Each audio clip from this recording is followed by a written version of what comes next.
Yeah, disappointing loss at home. Give Indiana credit. Coach Allen and his staff did a great job of having their guys prepared. We made it a 4-quarter game, something that we haven't done around here this year, but didn't make the plays when we had opportunities to. You know, we had 2 drives there at the end to win the ball game, and we didn't get it done. Ended those 2 drives with turnovers, which again, good teams don't beat themselves, and we continue to do it, and I've got to get us fixed. You know, I thought our defense did a better job in the second half, obviously giving up the points they gave up in the first half to hold this team, which was an explosive offense, to 7 points. You know, our defense gave us a chance to win the ball game, and we got it to the 4th quarter, which, you know, I'm proud of that. You know, our guys have had a tendency to play to the scoreboard, and today I thought we matured and maybe grew up a little bit in terms of not allowing the circumstances to affect how we play. And today I thought even when we were down, there wasn't a time where I felt like we did last week against Purdue, where our guys kind of played to the scoreboard or to the circumstances. And so we're making steps, we're taking steps forward that way, but ultimately we've got to win ball games. That's what it's about. And nobody cares about the injuries. Nobody cares about how young and the guys that are playing.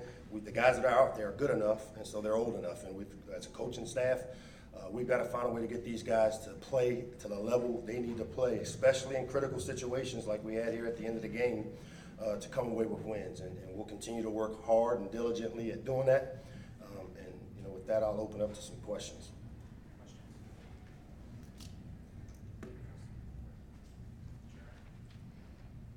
Coach, in the first half, what do you feel IU's offense was able to take advantage of to get that lead there? Well, I mean, again, it's been the same kind of recipe to get us in a spread game, four wideouts, open formation sets, and then to try to read the coverage, whether it's man or zone, and find the matchups that they wanted to attack. And that's where, you know, I thought Coach Hoke and the staff did a better job at halftime, not allowing them to read our mail. You know, they did some things in formations where, with the back being outside at the number 1 slot, you know, we call them indicator formations, where they can read man or zone, and then they tried to take advantage of the man coverage when it showed. So we did a better job of disguising things, I thought, in the second half to where they couldn't read our mail, and we got some stops finally there in the second half.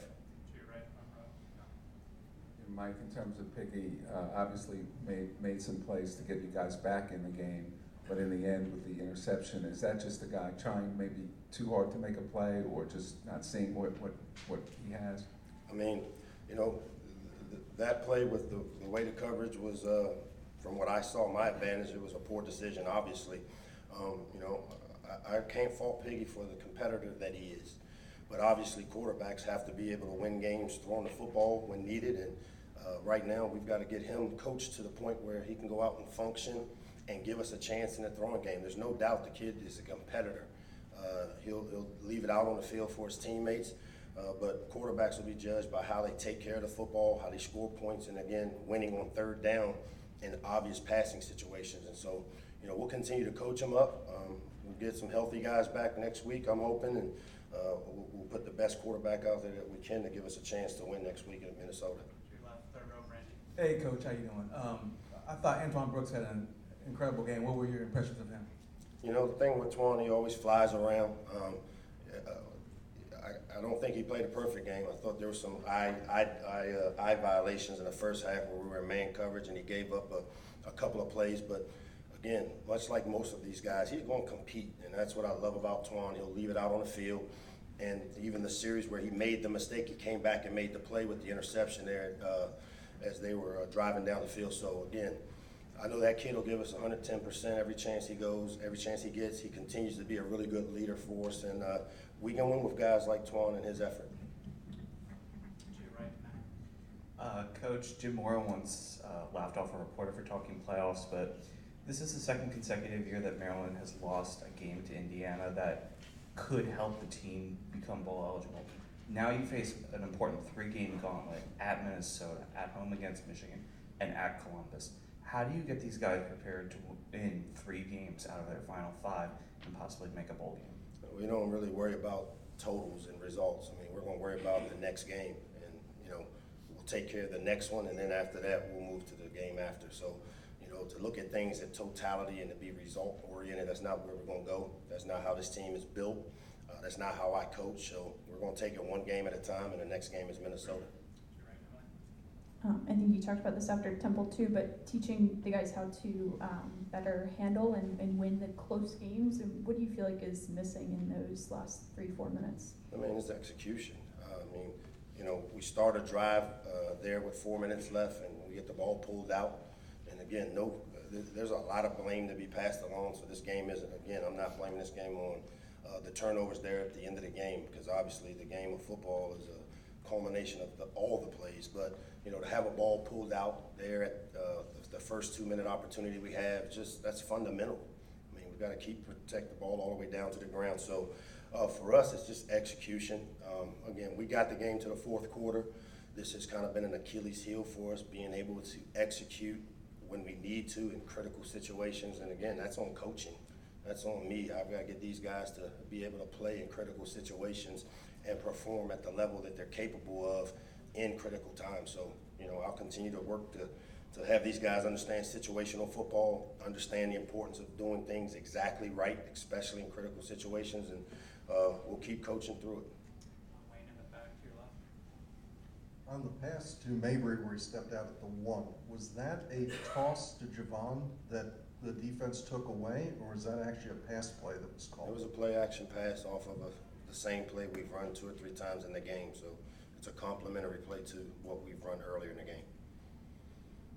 To your right, second row lineup. The tight end position was used heavily through the first few games, and then, wasn't really as present over the last couple of weeks. What were you seeing from Indiana to, make that position a bigger part of today's game?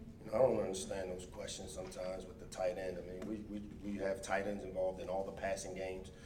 Getting the ball to people is predicated by coverage, not necessarily by the position.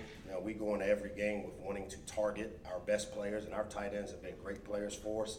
But we ask them to do a lot. So the success they have, whether it's blocking for the run game, and we had some explosive runs today, to credit our tight ends and their blocking. But today our tight ends were able to make plays. We chart and track those guys, and they are guys that have the ability to. So it was good to see them make plays today. To your right, Don. Mike, talk about the game chance Campbell had in terms of making plays and also the penalty on Davis that sort of led to him getting even more opportunity.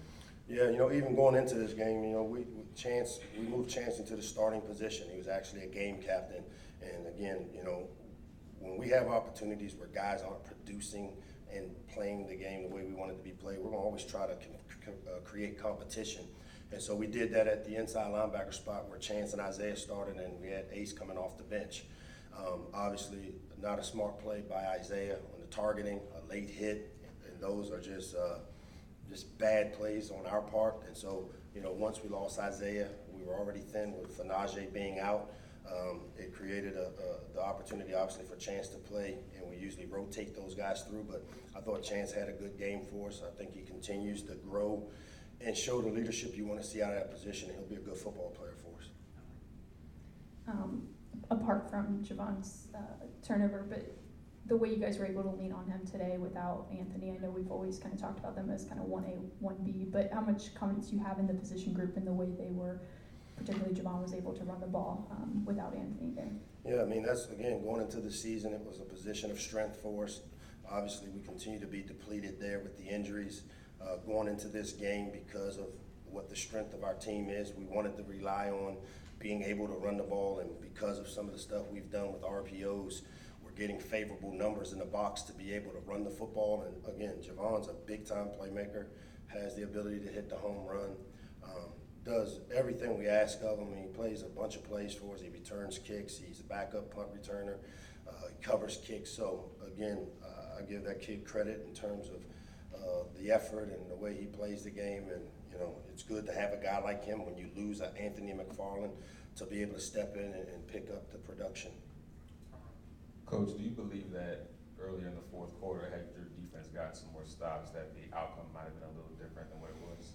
No, I mean, again, I give our defense credit in the second half. I mean, they held them to 7 points, and that was a team that had shown the ability to be explosive on offense. And so I thought Coach Hoke and those guys did a better job in the second half. And again, I think the big issue is people were being able to formation us and get us into a spread game on defense and then try to take advantage of some space matchups. And so we made some adjustments there in the second half to not allow them to create the advantages they were trying to create. And, you know, they got us key stops when we needed them. You know, they got us the ball back after we fumbled it down in there in the 2-minute situation, held them to a field goal. They got us the ball back there early in the third or fourth quarter, I think. So, again, it's an all-around team loss, and just disappointing that we don't execute in critical situations to be able to give these guys a win. Time for two more, so we get our players in here. To your right, Patrick. Mike, you've said several times this season that discipline precedes winning. Have you seen in your career that that's something that can come in spurts where you can make a big leap at a certain point? I'm sure the frustration level at this point on that front is pretty significant. Yeah, I mean, the penalties went down today, but they still continue to happen at inopportune times, much like turnovers. And so, again, good teams don't beat themselves. And like you said, yes, discipline is critical now. Being able to chart and know, you know, when it happens. Again, man, these are 18 to 22-year-old kids that we're asking to do their job exactly right. And unfortunately, in this type of the generation we have, consistency isn't something that they're used to.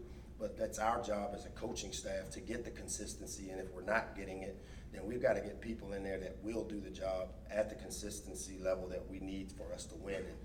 And it's a double-edged sword because we've got injuries and numbers that affect some of those decisions, but if there's an opportunity to make a decision to force competition or to force a guy to do things exactly how we want it to be done, we're going to do it. I mean, you know, whether it's playing some of these young freshmen that we've done, and we'll continue to look for ways and being creative to find a way to fix it. Coach, flashing back to the Indiana touchdown right before halftime, for the second straight week, how tough is it to get a touchdown right before you enter the locker room? Is that kind of... Yeah, I mean, you never want to, I mean, obviously allow an offense to steal a touchdown, and that's what happened. Again, you know, we were in great position.